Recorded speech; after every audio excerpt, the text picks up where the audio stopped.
Welcome to the show, everybody. My name is Mark Farzetta. This is the Farzy Show, presented by MyBookie, mybookie.ag. Total dealer time today. Total dealer time. My apologies for the live audience. For the people on the podcast, I know you don't care. But here's the deal. I'm going to say a bunch of stuff about the draft today. There's one particular thing that would really piss me off. There's one thing Howie Roseman could do. There's one thing the Philadelphia Eagles could do that would actually really piss me off tonight. And I don't want to see it happen. I don't want it to happen. I'm not rooting for it to happen. But just for when it happens, if it does happen, I'm going to be very upset. Very upset. We'll talk about what that is on today's program.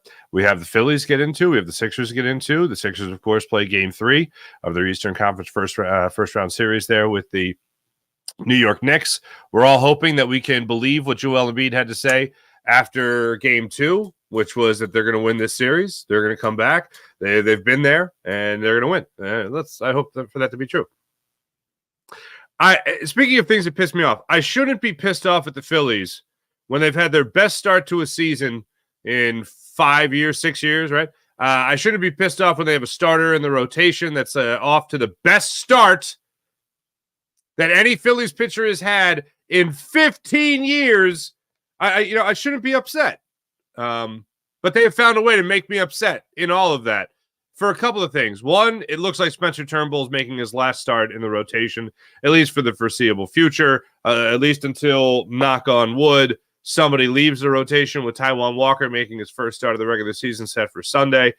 And I shouldn't be upset about any of this, but yet the Phillies have found a way to make me upset for two reasons. One, Spencer Turnbull is off to the great start. And two, the reason they pulled him yesterday from the game.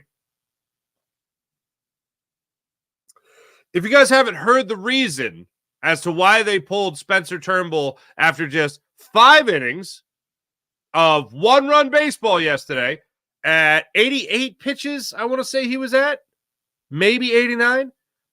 The reason they pulled him is just it's the worst modern baseball reason ever. Of all the baseball thing, all the things like, oh, well, I can't use bullpen guy because I use it 3 days in a row, and his arm will fall off if I use him a 4th day, right? So it's one of those things, and that's the reason they did not let him go out for the 89 pitches. It's the reason they didn't let him out for one more inning. I did the post game on Locked On Sports Philly yesterday. And I watched, and I'm giving my opinion here. I would have given one more inning. He's got to go one more inning. 89 pitches, the way he was pitching, one more inning. Let him out there. And I'm like, you know what? Maybe those Spencer Turnbull's like, hey, I'm done. I'm cooked. Maybe. But I'm like, I don't. He didn't look exasperated, So sure enough, I go back and I watch NBC Sports Philly after I get done. And I listen to my man, Ricky Bo, my buddy Ricky Bo. And I'm like, hey, Ricky Bo, what are you thinking, right? And Ricky Bo goes, hey, I would have given one more inning. I'm like, well, Ricky Bo knows. Come on. And then I listened to Spencer Turnbull, and Spencer Turnbull would have given himself one more inning. Says that they were trying to protect him. All right, I'm getting too into the weeds out of the gate on draft day. So we'll get more into the Phillies later. We'll get more into the Sixers later. Let's get into the draft. First, the Philadelphia Eagles are now rumored yet again to want to trade up in the upcoming NFL draft. What? Yes. Another name they have been linked to trade up for in the upcoming NFL draft. Yesterday's name was Quinyon Mitchell out of Toledo, cornerback. That was the name, and by a lot of accounts, people will consider the best cornerback in the draft. The Eagles could move up from 22 to potentially 10 in order to take 12, 13. They're willing to move up from 22 to 10, 12, 13, maybe even 11. Let's get nuts. In order to get Quinyon Mitchell, according to one report that was from Tony Pauline. Then yesterday, now this wouldn't send me over the edge as much. If the Eagles take a wide receiver, I will not be happy. I will not be pissed off, but I will not be happy. If the Eagles trade up, and I've been saying this about who's the next guy at the tight end position, because the Eagles do a pretty good job of overlapping their tight ends, and the next guy that usually comes in is usually full of piss and vinegar in the best possible way, and ends up taking that position to a newer height. We saw it happen from we're going to say this name, L.J. Smith to Brent Selleck. We've seen it from Brent Selleck to Zach Ertz, and we've seen it from Zach Ertz to Dallas Goedert, and Dallas Goedert needs to stay healthy. So who's the next man up when it comes to the tight end position? When is that overlap going to happen? Now the reports after this came out, and I'll show you the report. This is courtesy of our friends Bleeding Green Nation, who quoted this and typed this up for us when it comes to Dan Graziano's report from ESPN. Looking at the bold face, again, hat tip Bleeding Green Nation, people I've talked to, this is from Dan Graziano, they're quoting him, people I've talked to believe that the Eagles want to try to move up for a receiver. The one theory I found very interesting, potentially hilarious. Oh, man. For the people on the podcast, hilarious is part of the quote. That's not me, okay? And potentially hilarious is that they could move up for tight end Brock Bowers.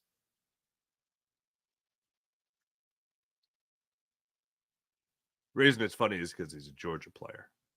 That's why Dan Graziano finds it hilarious. Now, there are other teams they have to compete with to move up. I like Brock Bowers. I am a fan of Brock Bowers. He is going to go between wide range, 10 and 16. Let's call it that.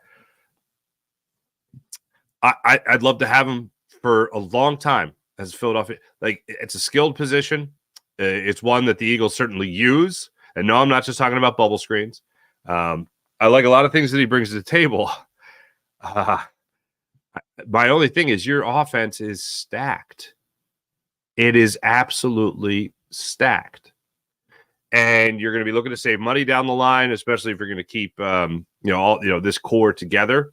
But I don't think you have to worry about that for quite some time. I know that after the report came out from Dan Graziano, there was a lot of people that looked at Dallas Goedert's contract and said the Eagles could really get out of it after this year. I know in the first round, typically the rule of thumb is you want to draft a guy who's going to be a starter. I saw someone recently on the Ross Tucker podcast talk about getting 4 starters in a draft. Your team has to suck if you're getting 4 starters out of one draft. Your team has to really suck, all right? But in the Eagles' perspective, I as much as I like Brock Bowers, I find it very hard to believe that the Eagles would take an offensive skilled position. But if they did take an offensive skilled position in the first round, the one I'd be least upset with is tight end, without question. It's an easy, hey, if they were going to go, you want wide receiver? I don't wide receiver. This is a very few and far between situation where I'd actually be pissed off if the Eagles took a first round wide receiver. I'd be flat out pissed off. There's one thing that the Eagles could really do tonight that would really piss me off, and it's move up at all or even stay at 22 and select a wide receiver. Don't need it. Absolute 1,000,000,000% luxury pick. No, thank you. Not cool. The other thing that could happen tonight, and is probably more likely to happen, that would really piss me off, is the Eagles trading up for an offensive lineman. Now, when I say trade up, I'm not talking about moving up 1 or 2 spots. I'm not talking about that. I'm talking about trading up significantly from 22 to get an offensive lineman here. And look, you could have the offensive lineman of the future here, and you can trade up for him. The Eagles, look at this again. Okay, this is the draft picks the Eagles have for tonight, okay? These are the Eagles' 2024 picks. They picked the 22nd overall. They got 2 second-round picks that are 3 picks apart, 50 and 53. And then, boom, like 70 picks go by. You don't pick in the 3rd round. So you mean to tell me that you're likely going to be parting with your 22nd overall pick, what, a 2nd-round pick, a 4th, 2 of your 3 5s? I don't know. Picks in next year's draft? I don't look at this Eagles draft with the 8 picks that they have to make and go, oh, they got plenty of assets to move up. Plenty of assets to move. Like, what are they going to? They're going to package James Bradbury? What are you getting for James Bradbury? To move up in the draft? No, thanks. No, thanks. I don't like the idea of them moving up at all, but I know Howie likes to wheel and deal. I wouldn't mind if they move back, especially if the offensive linemen that you could be after in this draft are still on the board. I fully expect the Eagles to take an offensive lineman in tonight's draft. I don't know who that guy's going to be. I don't know who they have their eye on in particular. Everything else to me right now is a smokescreen. I don't think they're moving up for Mitchell. I don't think they're moving up for Mitchell. I don't think they're moving up for Bowers. If they're going to move up for anybody, it's going to be a tight end, and I don't see it being significant.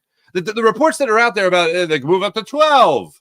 They can take Mitchell at 12. If Mitchell's out there, they can move up to 12. Oh, they get Brock Bowers, move up to 12 and get Bowers. I don't see that happening. If they do move up, I see them going up for one of these players. If they trade up, they could be going after. I don't think they're taking a corner. I think they're going to take an offensive lineman. The thing is, they need depth, and they can see they always build through the trenches. So that's one thing that you always have to keep in mind with the Eagles. And every time the Eagles draft a lineman, offensive and defensive, you hear Howie Roseman afterwards go, "This is how we believe in we can build our team. This is what we do. This is our philosophy. And we follow this philosophy, and we stand pat by this philosophy." I see them going offensive line. I wouldn't mind. I'd love to see a corner. But I think there's a particular reason why the Eagles have waited to the second round in recent years to draft a corner and usually get that guy on a little bit of a little bit of a discount. And the guy that keeps on haunting my dreams about that is Sidney Jones. So when you talk about a guy maybe standing pat at 22, you're talking about Cooper DeJean, excuse me, right? You talk about Kool-Aid McKinstry even. You talk about these guys. I could see the Eagles staying at 22 and taking either one of those cornerbacks. But when it comes to the offensive line spot, I look at guys that they could potentially move up for. Fountaino is one of them. Mills is one of them. Guys like that at 22, if they decide to stay at that spot, and if they decide to move up a pick or two, those are guys that I could see the Eagles being interested in around 22. If they get the sense that Fountaino is going, I say his name wrong all the time, is going a couple of spots before them, that's where I think they're going to be aggressive and try to move up past maybe the Steelers, past maybe the Ravens, and move up 2 or 3 spots to try to get them. I don't see a flashy position coming out. I'm happy if they get depth on the offensive line and a guy that they really feel can be that starter for the foreseeable future after a guy like Lane retires, or maybe they're worried about what could happen at the guard position in the upcoming season with Hennessy or Tyler Steen. But I don't see them taking somebody that is going to be thrown into the mix that is going to be a starter immediately. And they're willing to make that investment in the offensive line. If they can have a guy that could be a backup offensive lineman and give them good reps and give them a good time in case somebody does miss a couple of games here and there, that's what I see them taking. I don't see them being flashy with a tight end. I don't see them being flashy with a wide receiver. And I think most people are in my camp that they'd be just flat out pissed off if a wide receiver is taken at 22, or God forbid they move up for a wide receiver. That's the way I see this playing out tonight. After offensive linemen, I think the most likely scenario for the Eagles is taking a edge rusher. And I think Chop Robinson would be on that list.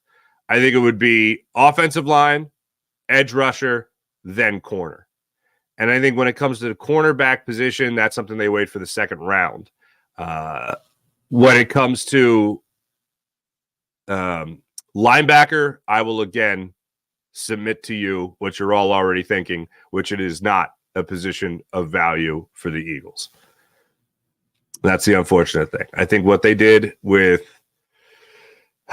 Devin White, is going to be the biggest move they make at the linebacker position, unfortunately. So offensive lineman, edge rusher, corner, and then maybe linebacker. The idea of them at least being interested in a tight end position does intrigue me. It's just not something that I think they do in the first round. And to me, I look at this defense and I see far more holes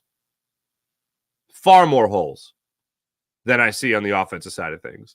And the other thing is you got to keep in mind that you are bringing in a different defensive coordinator who runs a 3-4 scheme, and you're going to need to make sure that you have guys that absolutely. The only thing they know is Vic Fangio in the NFL at that point.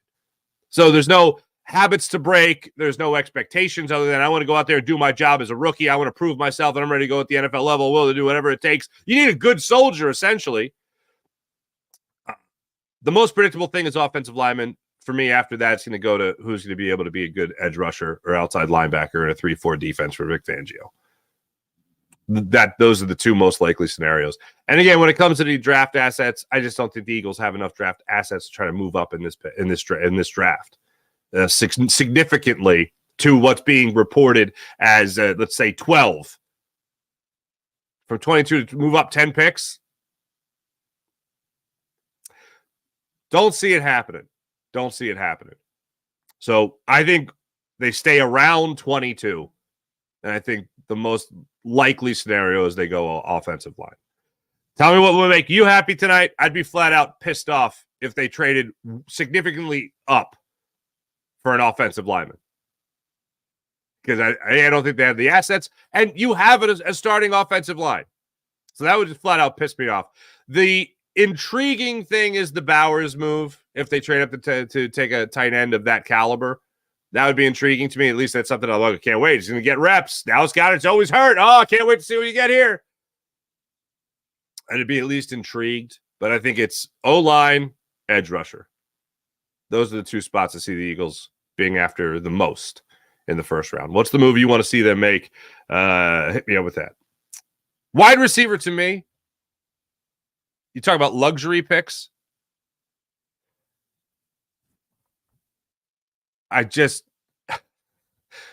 You just locked up Smitty. You have AJ Brown. You've brought in guys like you've taken flyers on guys like Paris Campbell, for instance. All right. Devontae Parker. Okay, I'm fine with that for right now. I'd like to give an opportunity, maybe an undrafted guy, maybe in the third round there's somebody that, or excuse me, in the fourth or fifth round, there's somebody that, he's got good speed. I'll take him and see what we got there. First round would be bonkers. And this would also be a draft where if the Eagles traded back, I'm not losing my mind either. Again, because it comes to that 70 picks that go by without Howie making a move. And if he trades up significantly, you're talking about even longer in that second, fourth to fifth round, waiting for another pick. That would be very interesting to me. What would make you happy? What would piss you off?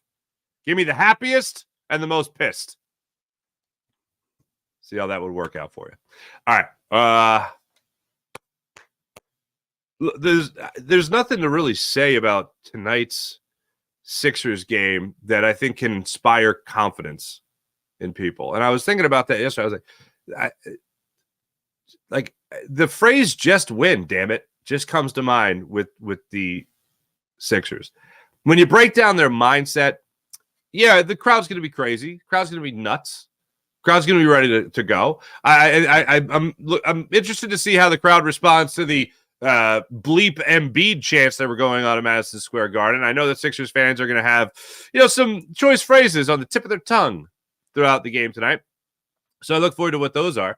But as far as the mindset goes for this team, it seems to be in the right place. Like I still believe that the Sixers are the more talented team. Even with Embiid on one leg, even with Tyrese Maxey, I think he's got the illness kick now. He was at practice running around. Looks like DeAnthony Melton's going to give it a go tonight. That's a huge thing. And one thing I will say is you look at the way this series has played out through the first two games, and one of the biggest things for me is that the bench has not helped you at all. Any of the co-stars to Joel Embiid and Tyrese Maxey have been non-existent. Like Nico Batum, at least he gave you a couple of threes in game two. But the guys off the bench, nothing. So one of my criticisms has been, if you know your MVP's on one leg, if you know Tyrese Maxey is not 100% healthy, if he's really feeling the illness, where's the guy that wants the ball next? Where's the guy that's going to step up and be like, I got it. I'm going to pick up my guys. I'm going to pick up my all-stars. I know they're not 100%. I'm at 100%. I'm going to really pick it up for them. Where's the guy with that mindset? Apparently that's DeAnthony Melton. Because DeAnthony Melton, with the injury he's dealing with, he's going to be like, I'm all right. I can fight through this to help this team win. And they need every ounce of it. Give it a go, was the report. Give it a go. Yeah, give it a go. Please give it a go. I'd love to see the Sixers come out. I'm going to go ahead and say that they're going to win tonight. I don't think they're a bad enough team to get swept. I think home court advantage is going to be huge. I see, as of right now, I see game 4. We'll see how tonight plays out, but I see game 4 as kind of being a heartbreaker, going back to MSG with the opportunity for the Knicks to close it down. But tonight, I feel like Maxey will beat 100%, drop 35 points when he wasn't at 100%. I think DeAnthony Melton's going to be a boost. And I don't think a guy like Kelly Oubre, after the first 2 games of underachieving wildly, has another one of those games left in him, especially on the Sixers' home court. To me, they're too good a team to be – they're too deep a team to be as bad as they've been with their depth in these first 2 games. I don't think the first 82 games – we talked to Michael Caspi-Blomain yesterday, and I just don't – what I saw for 82 games can't just disappear in the first 2 games of the playoffs. And it certainly can't disappear for all, the first 3 games of the playoffs. It's not a law of averages thing. It's like they've played basketball. I have seen them play at an extremely high level. Let me see those guys like Oubre. Let me see those guys like Nico Batum. Let me see DeAnthony Melton now off the bench. Let me see these guys play at a much higher level than I know they can play at. It can't just be a mirage for 82 games. Especially when you know your MVP is not playing at the highest level that he can play. Still giving you all he's got. Just what he's got isn't as high as we've seen it. Tyrese Maxey, of course, playing as well as he can play. Where's the next man up? Where's that next guy? It can't be this bad, can it? I think they get the game tonight, and I think game 4 is the heartbreaker that goes, oh, damn, now you got to win an MSG again. Not great. And then who knows? But maybe tomorrow morning, maybe Friday morning. The game was incredible. No way they're not going to lose again. They're not things up. Keep my fingers crossed for that. I loved hearing from Tyrese Maxey that the talk is over. You got to get over it. You've played some bad basketball as a team. Now it's a matter of focusing and winning game 3, and then just try to stack the wins after that. 7% of playoff teams, 7% of playoff teams, when they're down 0-2, have come back. 7%.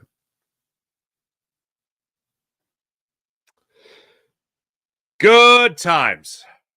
Good times. Not great territory to be in. Not great territory at all.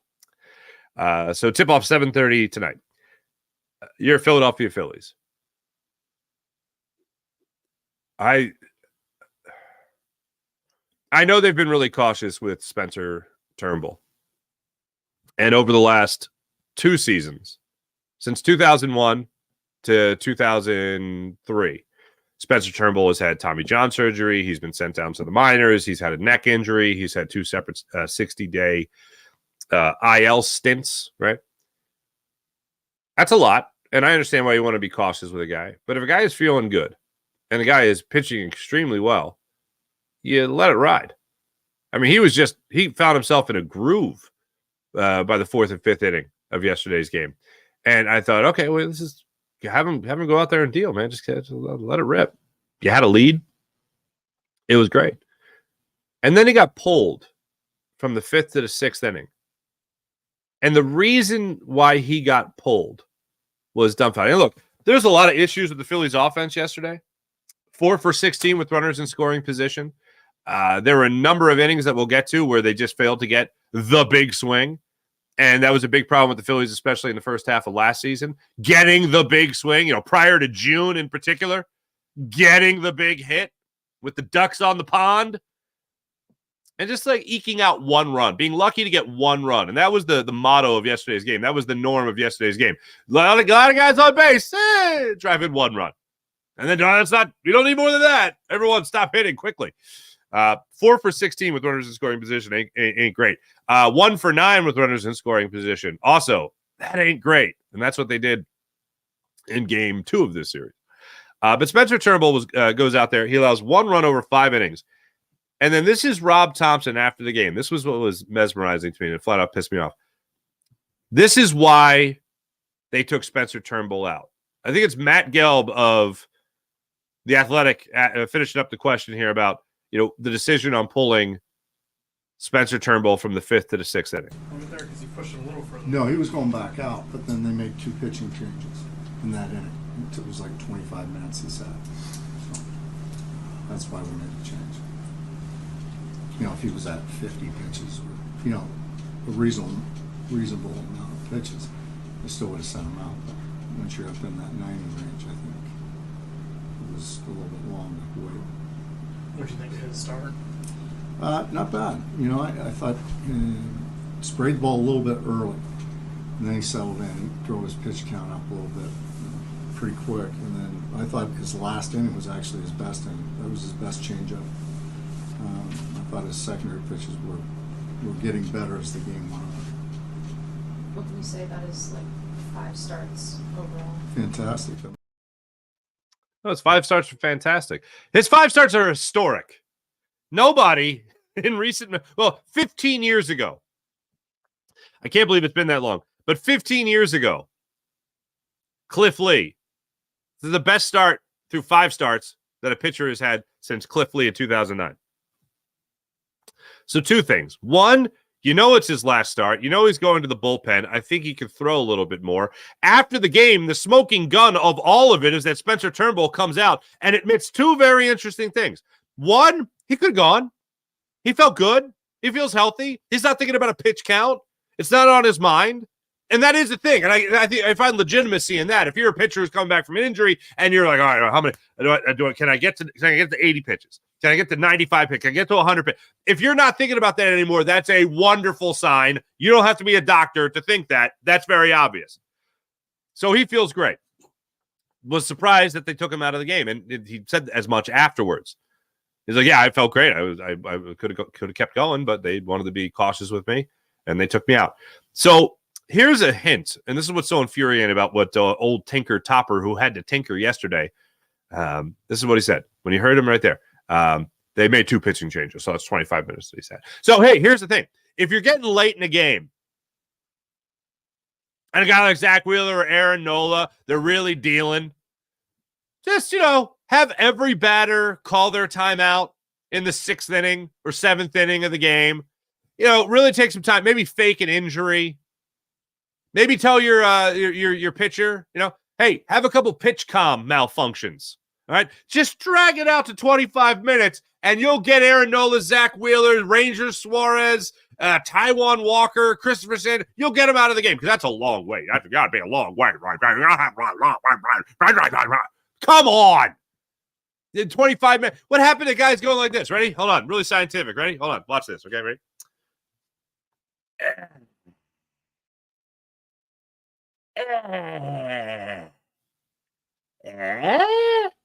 What happened to that? It's called staying loose. You guys don't do that anymore? No? Go in the batting cage or whatever. Go throw a little bit. Just keep the arm loose, baby. What happened to that? For the people on the podcast, that was me putting my arm, rotating the shoulder, staying loose. You know what I mean? Apparently, they don't do that anymore. Where's the trainer? Where's the old shot of the guy? It's like his hands on the trainer's shoulder, and then the trainer's like rubbing his arm. Right? Where's that? No? 25 minutes? Can't have Spencer Turnbull go 1 more inning? Now, why do I bring this up? Oh, by the way, the second thing that Spencer Turnbull admitted, the first was he could have stayed in the game. The second thing was he thought the Cincinnati Reds mound was a little lower than other mounds. He was like, yeah, we were talking about it. It kind of seemed off. It was really messing with my fastball. Interesting. Major League Baseball, a little investigation, maybe? Anyway. So I tell you all that to tell you that then the bullpen came in and blew it. And by the bullpen, I mostly mean SerAnthony Dominguez. And I love Matt Strahm, but holy Lord. All 4 runs that were allowed in that 6th inning were charged to SerAnthony Dominguez, who has not been great. And I don't know how many options he has left, but I think it's time for him to get the Alvarado treatment being sent down to the minors. I think let's keep going back on the Wayback Machine. Brett Myers went down to the minor leagues after he was a starter at the major league level. He went down, figured some things out, was a better pitcher when he came back. Jose Alvarado certainly has been a much better pitcher since he came back from the minors last year. So I think these are all things that the Phillies really need to do. And sending SerAnthony Dominguez down, if he's got any options left, would be a good decision to make, because he looked off. I know the defense wasn't great behind Spencer Turnbull. I know the defense wasn't great behind SerAnthony Dominguez, but oh my goodness gracious, help yourself out a little bit. He threw 32 pitches yesterday, SerAnthony Dominguez, in 2/3 of an inning before Matt Strahm had to come in and try to shut things down, which unfortunately he did not. He surrendered 2 of the runs. He allowed 2 of the runs. They were charged to SerAnthony Dominguez. But SerAnthony Dominguez used 32 pitches. Only half of those were for strikes. 2 hits, 2 walks, 2 runs, both earned while he was in the game. And then 2 of his runners scored after he exited.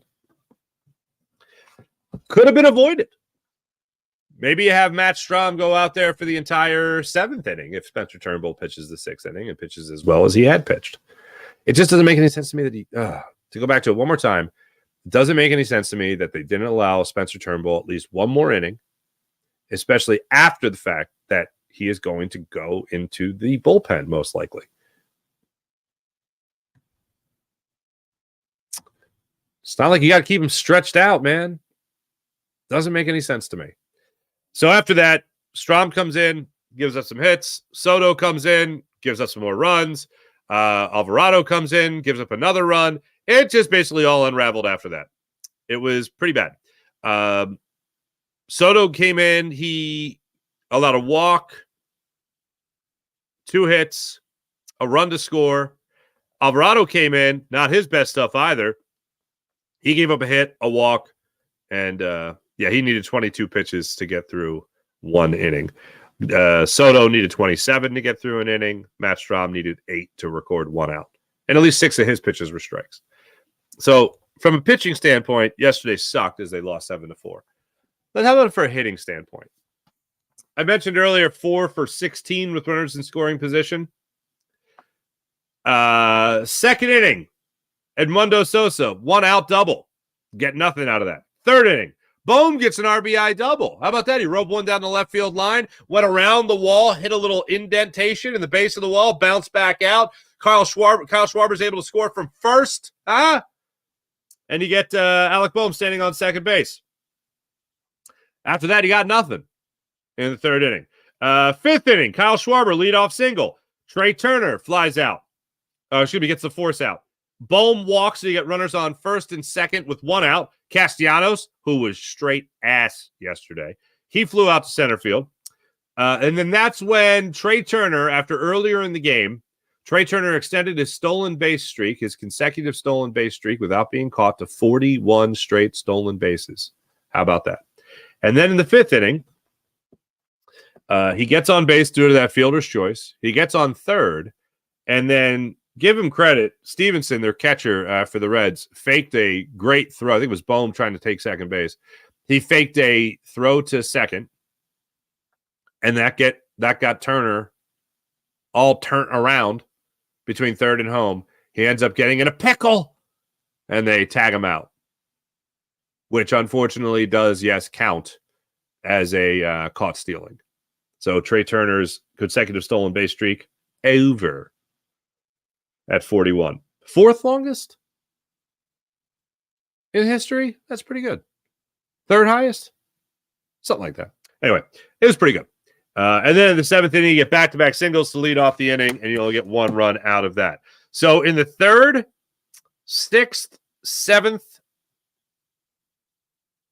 3rd, 6th, and 7th inning, you only managed to get 1 run when you had more than a big, huge opportunity to drive in runs.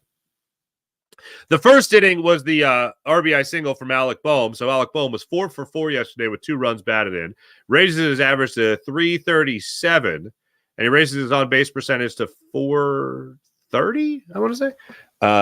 That's pretty good. That's pretty damn good. For Alec Bohm. The rest of it was just pitiful. Absolutely pitiful. It's going to bother me if I don't get you his on-base percentage. Oh, come on. Yeah, 430 for his on-base percentage. That's great. A couple things to take away. One, Alec Bohm, when Bryce Harper comes back. Alec Bohm is top of the order guy now. Look, they're not moving Schwarber. Turner's going to stay right there. Harper's going to stay right there. There's no way JT Realmuto can continue to be your cleanup hitter when you have Alec Bohm hitting the way he's hitting, and they both bat from the same side of the plate. It doesn't make any sense. Alec Bohm is a clutch hitter. He's got 988 OPS. He's driving in runs. He's got 3 home runs on the season, which is nice. And you're just going to be like, nope, JT Realmuto's a cleanup hitter. That doesn't make any sense to me anymore. None whatsoever.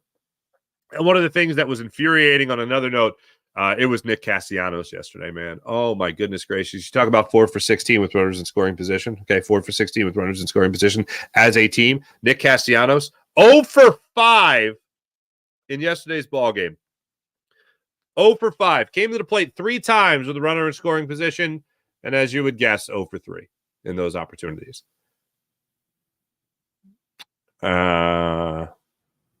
Pretty terrible.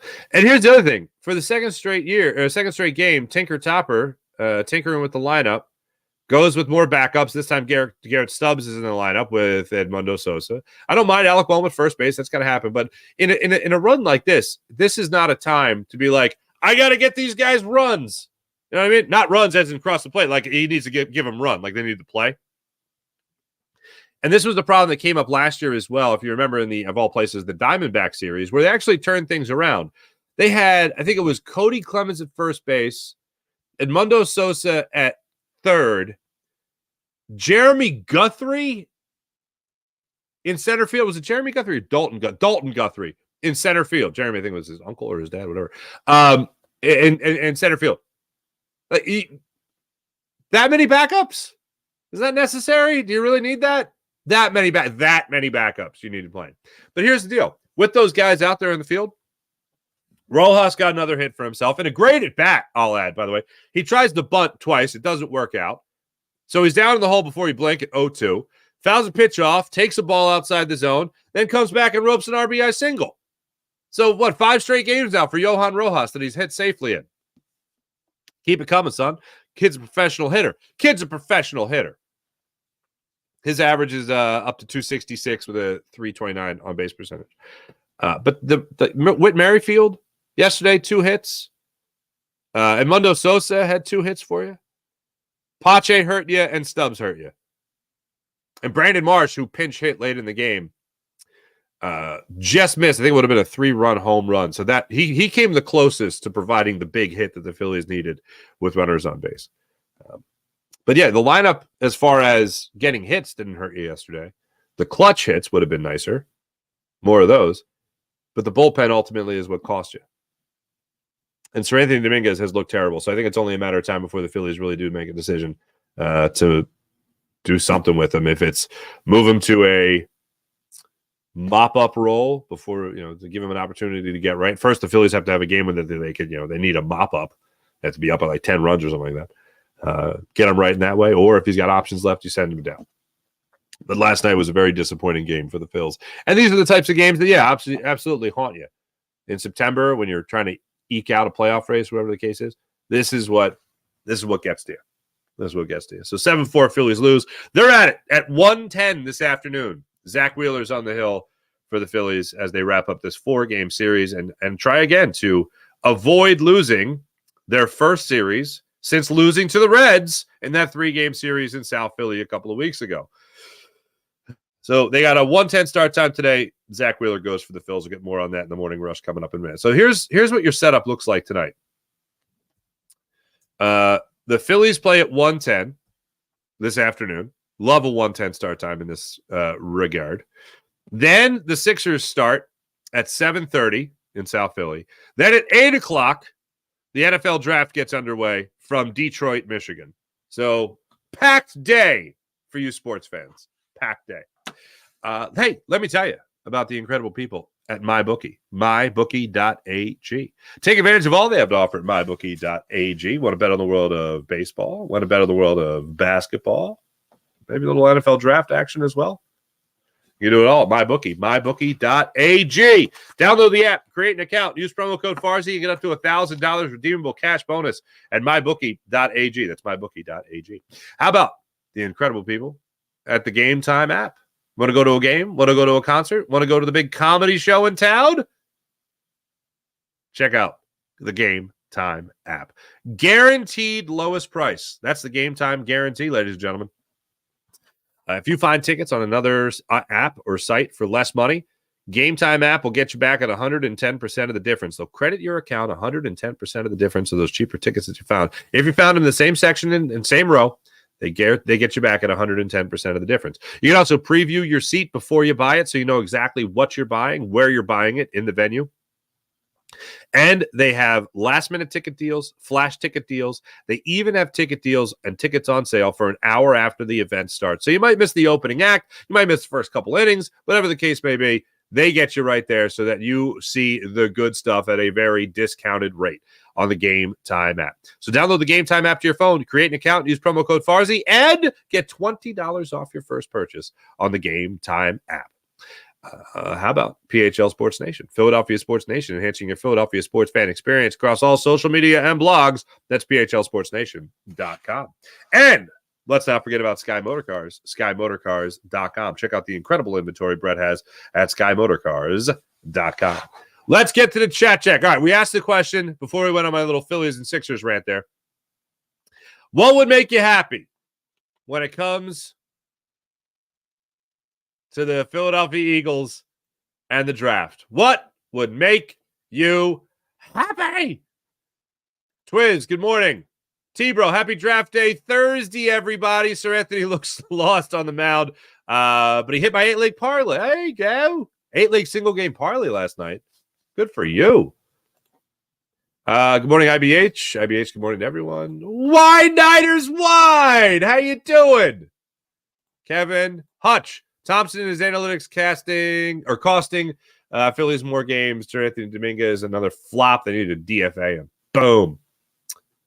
Oh, he did talk about SerAnthony Dominguez after the game. He's like, I still got confidence in SerAnthony. I got confidence in him. What does he need to do to be better? Oh, throw strikes. Ooh. That I hate that. Andy Reid did that to me once. Eagles had like a 3-game stretch where they couldn't convert on third down to save their life. You know, they had like a crazy low percentage, right? And hey, what do you need to do on third down? Andy Reid, what do you need to do at third down to have this team, convert third downs? What needs to happen? Convert them. Thanks. And Topper gave that to a reporter last night. I don't know who it was. What does SerAnthony need to do? Throw strikes. Thanks. Sean Kilrain, what's going on? Here we go. All right. IBH, Howie can lay down the smoke screen better than anyone. They don't call it lying season for nothing. Fair. Hutch, good morning, Farzi. The only trade up they should do should be Brock Bowers. Otherwise, 22, 53, and 2nd and 25 for Patrick. Ooh. The Patrick Surtain deal. Been a little quiet on the Surtain front. I want Patrick Surtain. I want Patrick Surtain here tomorrow. Oh, did I say tomorrow? Tonight. Now. That's what I want to happen. 22, 53. And a 2nd in next year's draft. I'm down with that. I'm absolutely down with that. Hutch, love it. April, what's going on? Good morning. Dev, what's popping? Please, no Brock Bowers. How many first-round tight ends have been phenomenal? Ertz, Goddard, both second-round picks. I concur. Sam Laporta was a first-rounder, was he not? And he's pretty good at football. I want to say he was.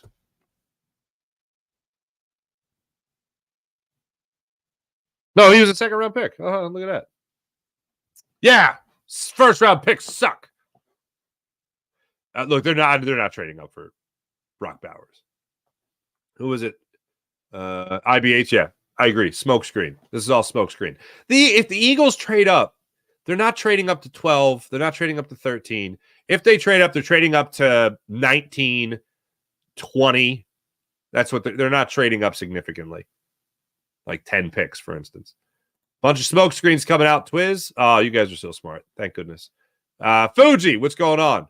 Mike Friedel. What's going on? Good morning. Twiz. DeJohn at 22. If CJ goes down, we're screwed. We need another ball hawk in our secondary.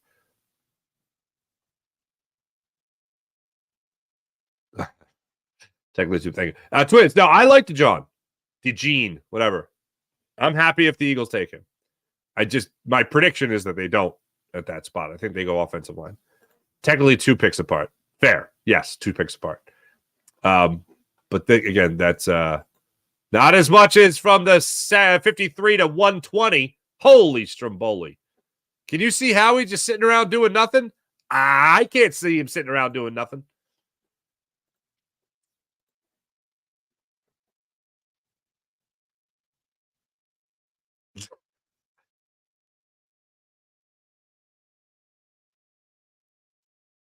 Ooh.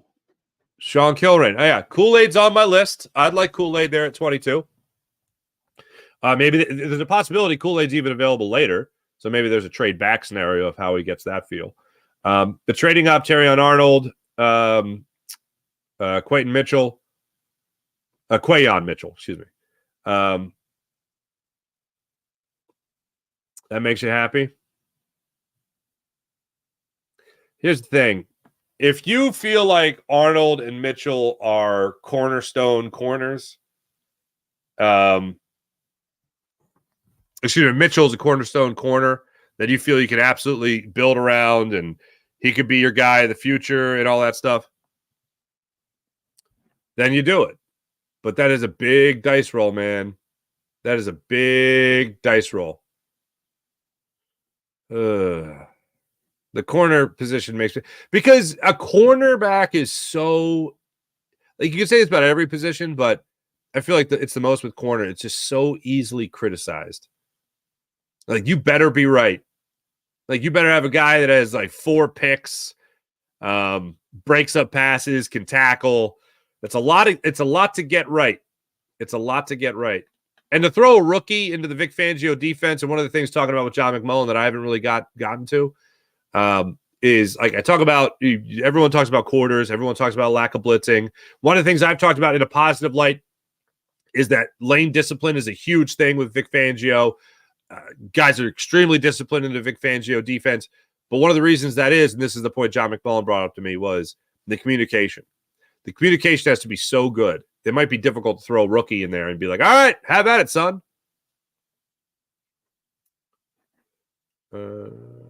What else did I got here?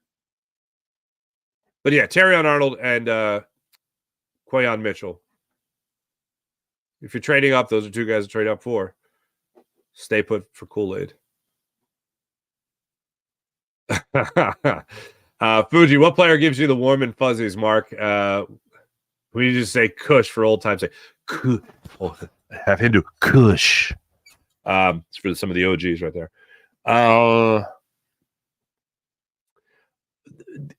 Warm and fuzzies, and I don't think they take them, but Chop Robinson gives me warm and fuzzies because I think it's a safe enough pick where you get production.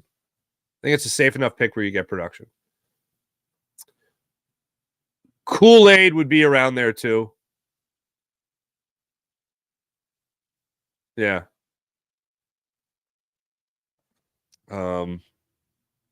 Kool-Aid would be certainly up there. Latham, if he's still there.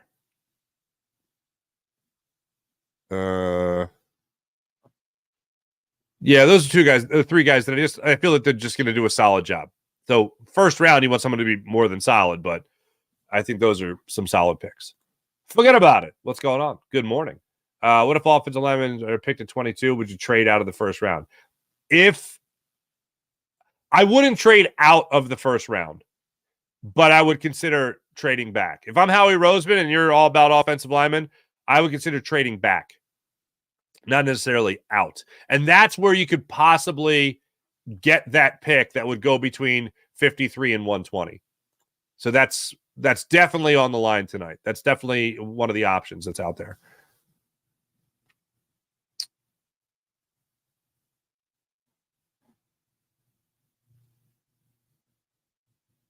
Oh, that's nice. Twiz, that's great, man.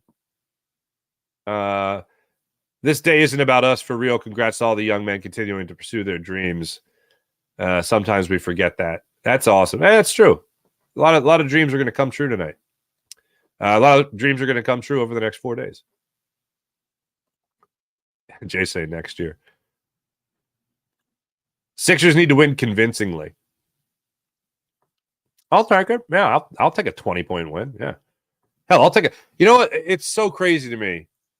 Yes, if the referees would have done their job, you probably win game 2 and you're even. But on the other side of that, if Kelly Oubre or Tobias Harris even,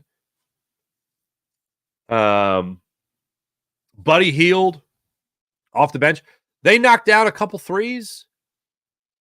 They step up a little bit in that third quarter. And when Maxi's not scoring at all, and it's a totally different game as well. Fuji gets it. Just win, baby. IB, it's the only thing that would piss me off. I like hiss me off. That would really hiss me off. I'd really be looking at the draft going. Would piss me off for the entire draft. Eagles trade out of the first round. Yeah, don't trade out of the first round. Trade back.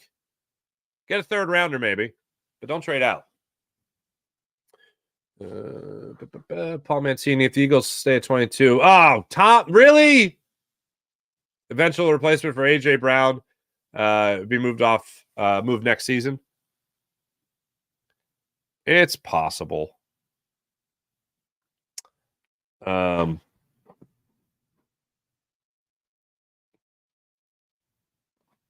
okay. You're talking about a 6'4" wide receiver. Talking about Brian Thomas at LSU, yeah. Just, I don't know. Wide receiver would still piss me off on this team. Very much so. Babs, what's up? When Maxey and Embiid take 75% of the shots, the other guys are non-factors. Well, those other guys need to demand the rock, man. Like, here's the thing. Maxey, aside from him not scoring, he also barely shot. He might have had 4 shots in the third quarter. Who is he passing to? Yeah. One of the funny things people always criticize about Allen Iverson, other than the size of his statue, he doesn't pass the ball. Sonny Hill told me a great story. He was talking to AI once, and he was just like, AI was having trouble with all the criticism where people say he doesn't pass. And he goes, this is from Sonny. Sonny goes, AI told him, third-hand story, right? Iverson says to Sonny, I pass on the ball, but they always pass it back. And I'm like, well, that's true. Like, I don't have a lot of confidence in Eric Snow. You know what I'm saying? Someone else needs to demand that rock. Sixers bench needs to step up. I agree. Sean Gillespie, what's going on? Good morning. Anything can happen. Don't look at percentages. Anything can happen in the playoffs. Sean Gillespie, I agree. Phillies game is so frustrating. Says April bullpen was trash. I concur. Ooh, starting major slide. Yeah, let's hope not. Hutch, 6-man rotation to just make Walker a long reliever. Because Walker is getting paid a lot more money. I looked it up the other day. I forgot. It was a 5 year, $75 million, 4 year, $75 million. Taiwan Walker's deal. Compared to, I think, a $2 million deal. $72 million. 4 years, $72 million. That's why Taiwan Walker is back in the rotation. While Thompson's doing all this analytics bull poo emoji, pulling guys, not putting the right guys in will be his demise. Tinker Topper, man. Tinker Topper. Paul Mancini, you and I are on the same page there. If they trade back, you could probably still get Kool-Aid or DeJean. Thompson will keep. What's that? Yeah, Hutch. Thompson's holding him back. Hey, John Cheeseborough, what's up, bud? Happy draft day to you.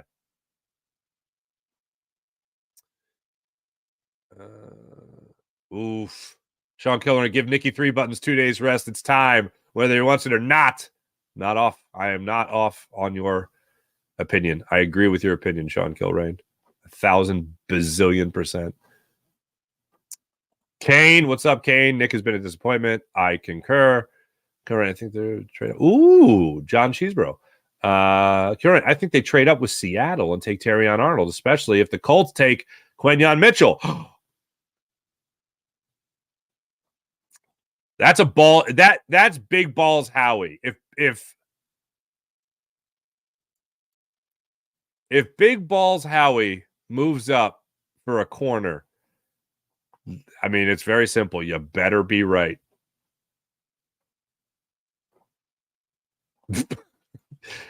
King Early the Wise, what's up? Can we get Embiid some robotic body parts? Fair. April, bats look tired and bullpen was a dumpster fire. Topper needs to chill with the tinkering, right?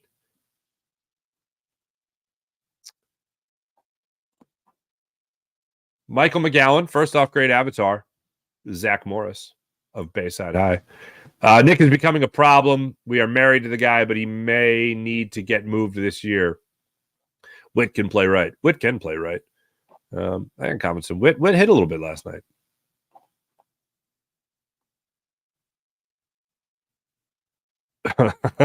Nick Castellanos is a walking 0-2 count, says John Cheeseborough. That is true.